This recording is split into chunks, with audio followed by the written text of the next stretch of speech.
Shalom Bapak Ibu dan saudara sekalian, ketemu lagi. Baik, saya yakin saudara kita selalu bersukacita, damai di hati kita karena kita percaya Tuhan bersama kita, amin.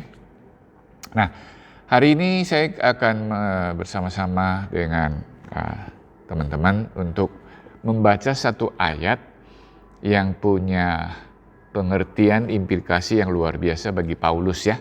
Kita akan baca dari 2 Korintus pasal yang ke-5 ayat 14. 2 Korintus pasal 5 ayat 14.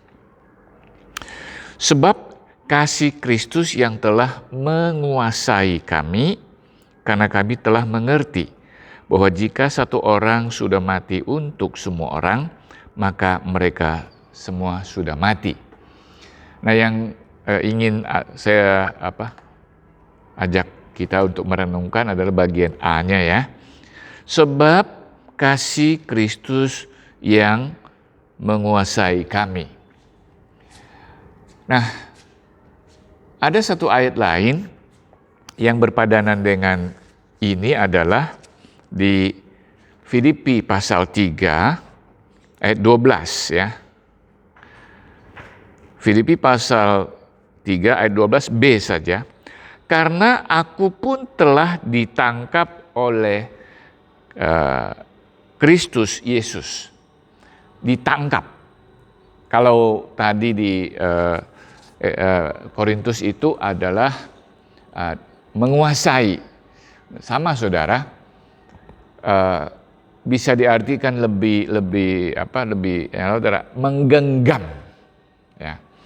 Kasih Kristus menggenggam kami atau menggenggam saya, atau Kristus telah menangkap saya. Bapak Ibu dan saudara sekalian,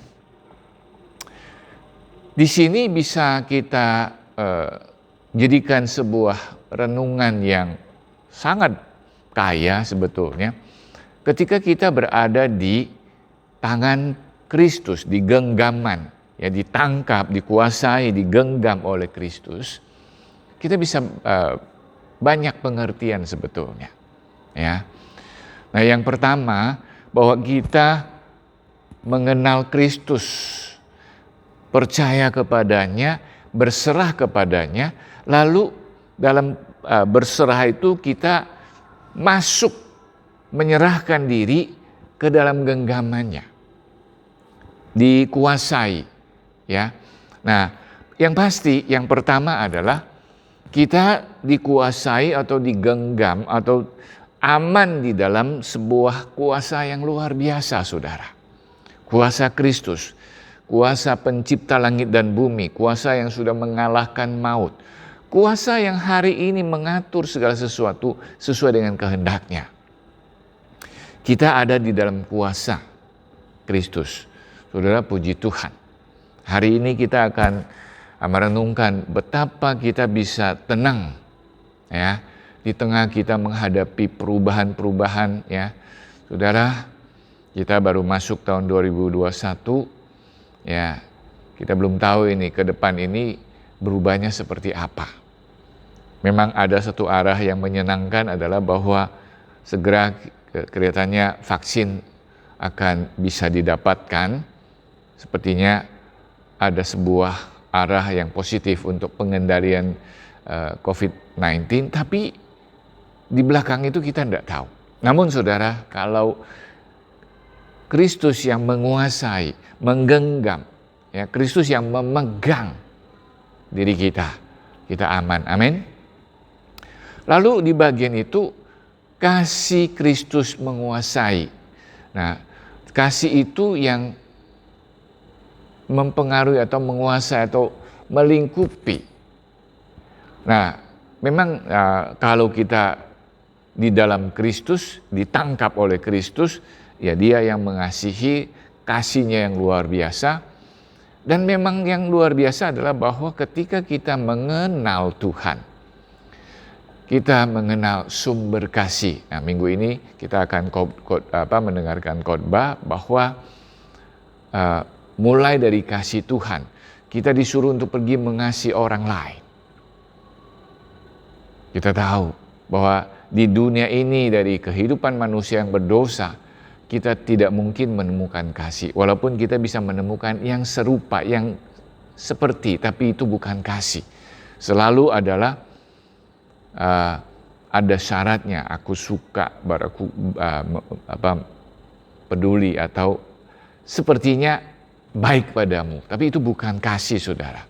Mungkin juga kita melihat ada orang-orang yang sedemikian mau bersusah payah memberi sesuatu kepada orang lain, sampai kepada kelihatannya kita melihat dia sudah berkorban sedemikian rupa. Tetapi saudara, itu mungkin tidak akan tahan uji. Ataupun kalau ada, itu sangat sedikit. Namun hari ini, bahwa kasih Tuhan yang memegang hidup kita. Di sini kasih itu bukan saja memberikan rasa aman bahwa dia mengasihiku, kasih itu memenuhi diriku, bahkan memenuhi semua sendi kehidupanku, tapi aku juga mampukan untuk mengasihi orang lain. Nah saudara, kita diminta untuk mengasihi, mau berkorban. Ya, kasih yang sesungguhnya adalah mau berkorban. Mulai dari keluarga kita, ya, orang tua, anak, ya, suami, istri, dan lingkungan, bahkan orang-orang yang kita ketemui, yang sekarang umumnya atau pada umumnya memang orang sedang dalam keadaan susah. Ya kalau tidak susah pasti juga dalam keadaan khawatir pandemi ini. Mari saudara, kita sebarkan kasih itu. Kita memberikan waktu, tidak selalu harus harta atau kekayaan, tapi kita bisa beri waktu, beri perhatian, yang kita tahu bahwa kemungkinan perhatian dan waktu yang kita berikan itu sangat berarti bagi mereka mendengarkan akan keluhan mereka atau kesusahan mereka. Lalu kasih ini yang menguasai kita atau memenuhi kita, kasih yang memang Tuhan sendiri. Nah, yang ketiga, kita ada kasih Tuhan. Kita ada telah ditangkap oleh Kristus. Nah, yang tidak kalah penting adalah bahwa kasih ini ada dalam diri kita. Dia punya rencana. Dia punya rencana bahwa nyatakan kepada dunia ini Allah itu kasih.